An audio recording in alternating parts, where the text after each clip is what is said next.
Right. Okay. Ouch.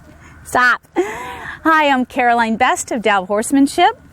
Welcome to a pretty lengthy video series that we have filmed introducing the new baby, Rattlin' Blue. I just call him Baby Blue. He's 15 months old. This series is going to be twofold. We're going to use it for one of our new online courses called Holistic Horse Problem Solving Series. And the video that you're about to watch is just 1/8 of the length. So what I did is I narrated this series versus being hooked up to the mic like I am right now. And the purpose of that is it's much easier for me to stay in the moment with the horse. And there's 3 horses in this series actually that I'm working with all at once, believe it or not, with a focus on the baby. So it's much easier for me to stay in the moment and focus and be clear and spend a lot of time just working with them, being with them, breathing, talking to them without trying to explain while I'm working. And I think you guys understand where I'm headed with that. So the full video is about 2.5 hours. We've broken it down into about 8 different segments for the blog, Everything Horses and More. And then we're going to break it down into just 2 parts, part 1 and part 2 for the online course portion. And again, I'll be introducing the baby. And most specifically, it is part of our Desensitizing series and problem solving series so I'll be highlighting not just Blue, but Lovey and Sundance, who also have some issues.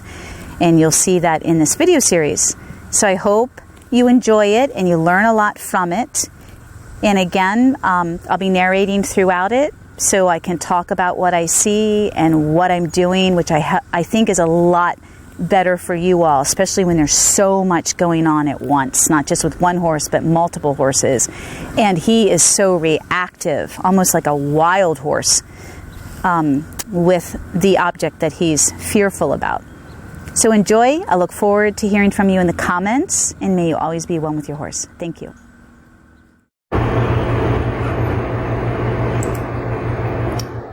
So as you can see, I'm just standing there moving this very frightening object around while my 15-month-old thoroughbred gelding Blue, Rattlin' Blue, is having extreme reaction.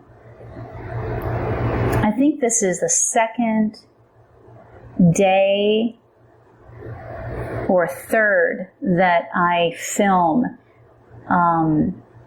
But the only one where I did not hook myself up to the mic because I didn't want to be interrupted speaking. I just wanted you guys to capture everything. And so, he's already had some time being introduced to this scary object. Like I said, I think it's the 2nd or 3rd session, but not, I don't work with him 3 days in a row, so this might have been a week.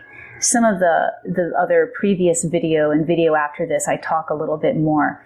And yeah, he's really extreme with this. In my experience, there's only 2 reasons. There's my entourage of horses that are schoolmasters, Smokey and Legend, and they're used to this as well as helping. And then you've got the 2 scaredy cats, Sundance and Lovey, over there. So quickly, there's 2 reasons why a horse will respond like this to a bag. And one, he's unfamiliar with it, and this is instinctual for him. So when you see him rearing up and striking out with both front feet and attacking this, that's very instinctual. And so that's how I know that this isn't a trigger. This isn't because he's been traumatized or has a bad experience. Anytime a horse goes after something they're afraid of, this is a wild instinct in him. And you're not going to see this in this horse unless you start pushing buttons. He is such an awesomely minded, temperament, personality young horse. It's quite surprising, to be honest. Now, I know for a fact, and I talk about this in some of the previous sessions that we had me hooked up to the mic, that he has learned some of this from Lovey and Sundance. That's why the two mares are in this round pen with him. He's learned to be afraid of the white bag because both the mares have had negative experiences with bags before me. This young horse, I've had him 5 months and he was not afraid of a thing. So he's had those big equine balls, a 35, 40-inch diameter balls. He's played with them, and I noticed a couple of weeks prior that he became leery of them, spooky, and didn't want to play anymore. And I knew that it had a lot to do with Lovey. The ball was always out in their pasture, and Lovey and Sundance do not like the ball. They don't like tarps. They don't like bags. And so the baby started to become afraid. And that's why I started to introduce him more specifically to the bag, the noise of the bag, the touch, the feel of the bag. Now, I don't believe in desensitizing, and the reason being is that most of the time it is done incorrectly. And people aren't taught how to approach and retreat. Your feel and timing isn't there. Instead, you're taught to saturate and sack these horses out with these items, basically flooding them to the point where the horse ends up injuring themselves, or they're so sacked out, they're exhausted.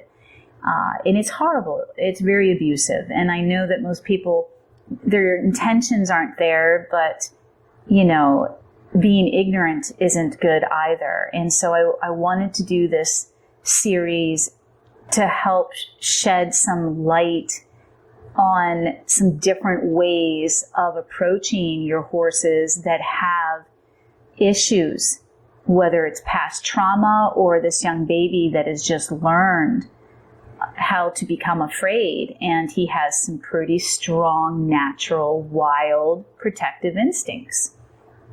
Now you'll see my white mare, Quarter Horse Sundance, is pretty good with this. And she has her moments, her triggers.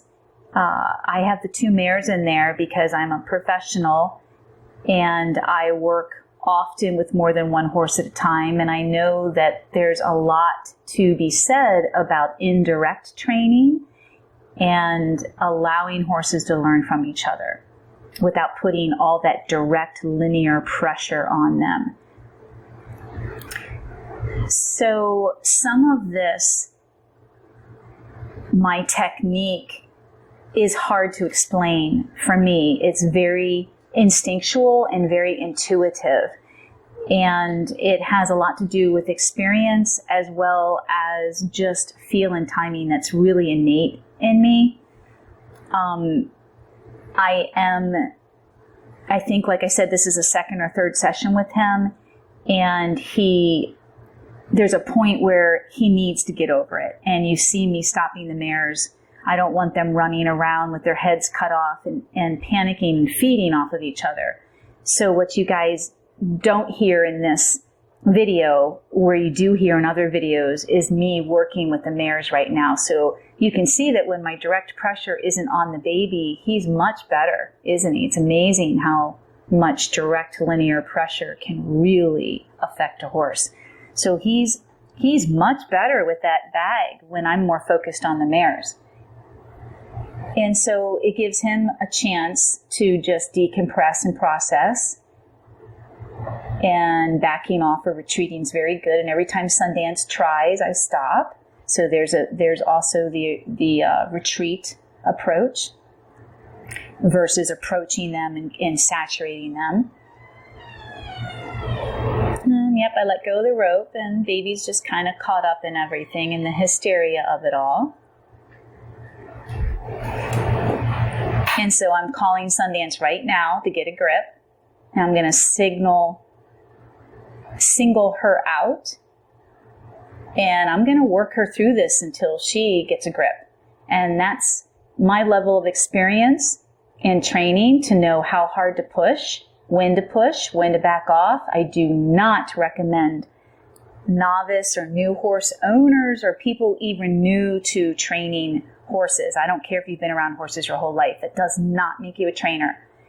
You better be really experienced with this. I've had many clients be reckless with this, and their horses go through the round pen, over the round pen, get really hurt. You have to be really careful. And so I'm real firm with Sundance right now. You can see my body language. I've had enough. She needs to step up and get a grip, and she's just feeding off the other two. And you'll see, like I said, this whole clip is about 2.5 hours long. And so I'm really at a point where I'm going to saturate these guys in this particular session, meaning I'm not just going to spend a half an hour or an hour. So I patted his butt because I said, think, stop looking at the bag and focus and think on me. So I realize that the mares are out of control and I don't want them running. See how my two boys are trying to help? I love it. And even though my old wise horses are here to try to offer comfort, and I've even brought Legend in the other sessions, these guys are way too panicked and they're feeding off each other, and the baby lives with them. There's the 5 of them live together because I want them to influence the baby, and look how that's kind of gone wrong. So I'm telling the girls, you better step up and get your butts over here. And I'm telling the baby, you better pay attention to me and not Sundance. Yep, as I cluck. I can't help it. And so now I'm going to be able to control the situation a lot more. And you'll see by putting Sundance in the halter and lead rope, she's going to actually feel better. I call it holding their hands sometimes. So yeah, I might have more control over the situation, but my horse actually feels more comfortable. And she also realizes she's not going to pull me all over the place. And she realizes that she can't go anywhere and she's going to have to try harder. So I'm just letting her have it right now. I'm not going to pussyfoot around with this. My mare has been with me for 14 years. We have had a lot of work with this. And so by putting her in the halter and being this aggressive right now, I'm saying, you know what, get a grip. I'm done. You've had too many years with this. You're not allowed to just overreact because you want to.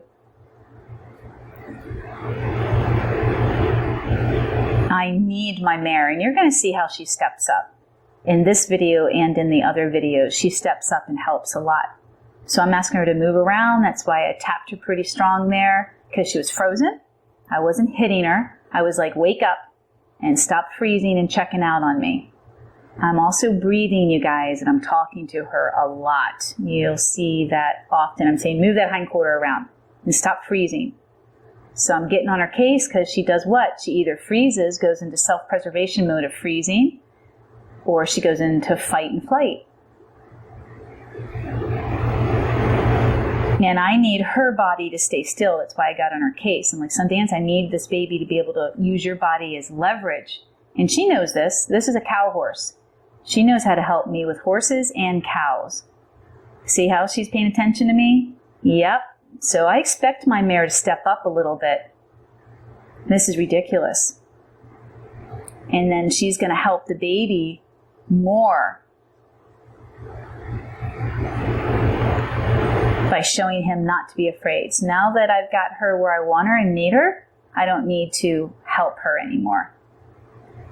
So yeah, that baby's got a strong fight mode mechanism, doesn't he, y'all? I don't want to trigger him sometime and be on his back. I need to figure all this out right now and push his buttons. And that's what starting young horses, aka colt starting, is all about. You guys need to figure out, you need to know enough. As a trainer, professional, you need to know how to push these guys and make sure. Nope, that's okay. I'm going to call Sundance back.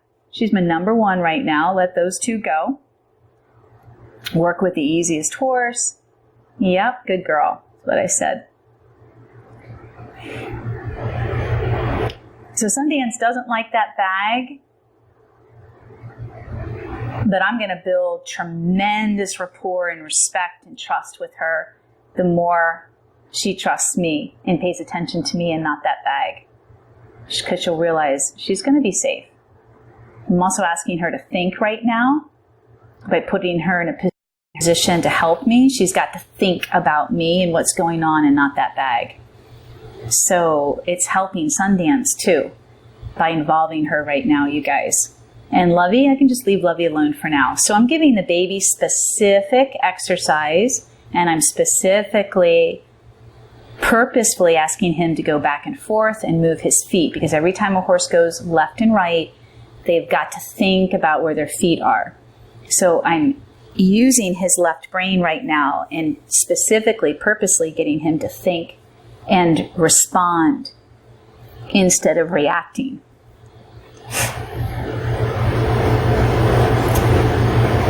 Sorry the camera's not, perfectly positioned here for this episode. Sometimes this stuff just happens. We don't plan it. I come out, my days are so busy, and I'm like, you know what, I've got some time. I really need to see where the baby is with this bag again. And oh gosh, can you go get the camera?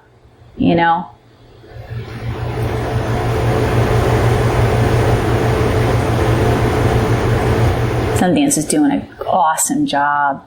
Love my girl. Love the try.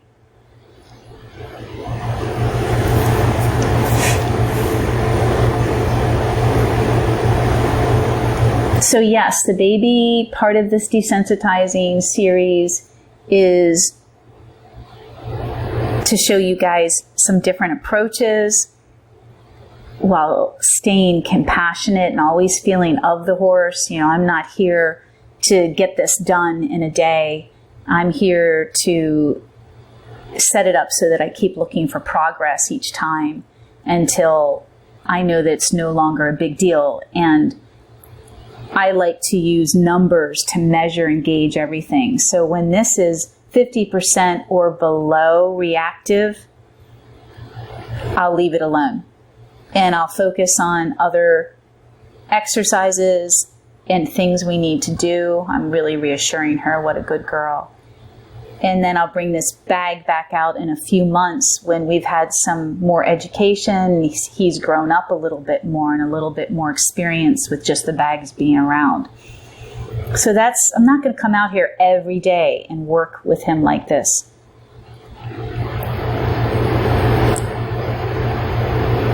I'm going to definitely take care of this right now because it's a pretty big deal. But as he gets better with it and less reactive,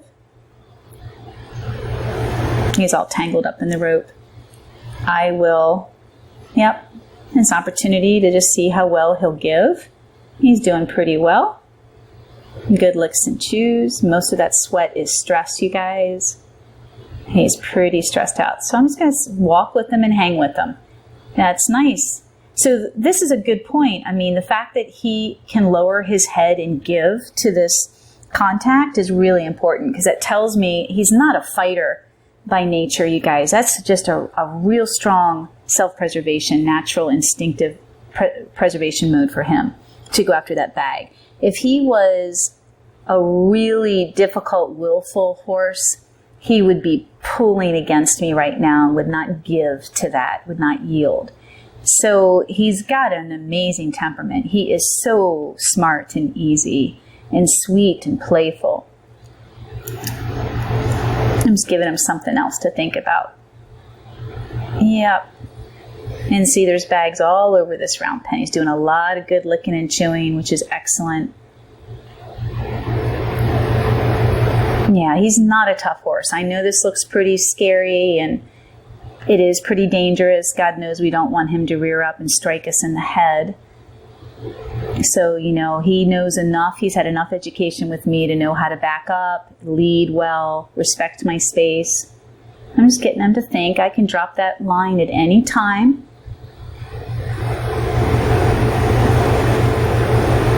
At any time.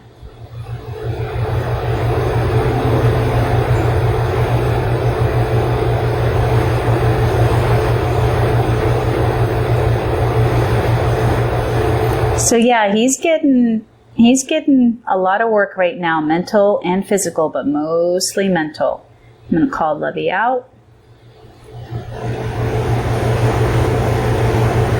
Lovey's sweat is all stress. Sundance isn't even sweaty. Lovey hasn't even been worked with, and she's just stressed out following this. So I'm going to give the baby a break. He's hot. Look how hard he's breathing. I feel that we've made some progress. Again, where's your barometer? There's a lot less reaction.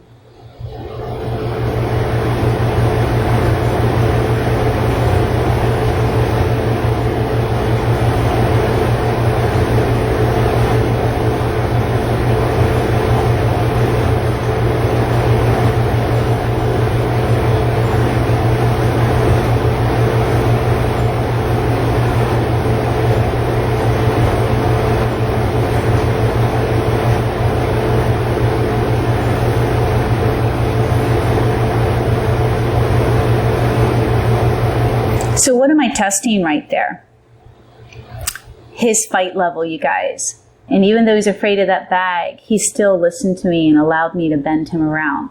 If you go to get on a horse like that, not that I would be riding him right now, and you went to get on and you could not bend him, you would have no control over the situation, not even enough time to dismount. And he has obviously not been ridden yet. He's only 15 months old. But I want to also make sure that I've got some control over him. Now, granted, this bag is coming after him.